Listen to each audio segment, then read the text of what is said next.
நான் MSc geology படிச்சிருக்கேன் Hyderabad யூனிவர்சிட்டியிலேருந்து. Ground water ஃபைண்டிங்கில் almost ஒரு 15 இயர்ஸாக எனக்கு எக்ஸ்பீரியன்ஸ் இருக்குது.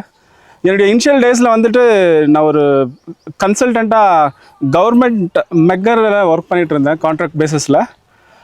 சின்ஸ் 6 இயர்ஸாக வந்துட்டு நான் வந்துட்டு இந்த லேட்டஸ்ட் சயின்டிஃபிக் மெத்தடை யூஸ் பண்ணி நம்ம வாட்டர் சோர்ஸ் ஃபைண்ட் அவுட் பண்ணிகிட்ருக்கோம். நீங்கள் நிறைய பேர் பார்த்தீங்கன்னா இத்தனை நாளும் ட்ரெடிஷன் மெத்தடில் வந்துட்டு வாட்டர் சோர்ஸ் ஃபைண்ட் பண்ணிகிட்டு இருந்தீங்க. ஆனால் அதில் சக்ஸஸ் ரேட் வந்துட்டு உங்களுக்கு 35 to 40% தான் வரும்.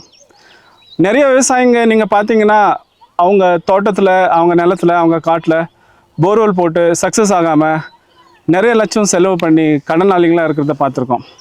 ஆனால் இப்போ நம்ம சயின்டிஃபிக் மெத்தடில் பார்க்கறதுனால என்ன நம்மளுக்கு ஒரு யூஸ்ஃபுல்னு சொன்னீங்கன்னா இதில் உங்களுக்கு சக்ஸஸ் ரேஷியோ வந்துட்டு 95 to 99% எங்களால் கொடுக்க முடியும். லாஸ்ட் 2 monthஸில் நம்ம ஆல்மோஸ்ட் ஒரு 78 போர்வெல் பார்த்துருக்கோம். போர்வெல் பாயிண்ட்ஸு 100% பண்ணி கொடுத்துருக்கோம். ஓவராலில் பார்த்தீங்கன்னா ஆல்மோஸ்ட் ஒரு 6500 போர்வெல் பார்த்துருக்கோம், நானும் என்னுடைய டீமும்.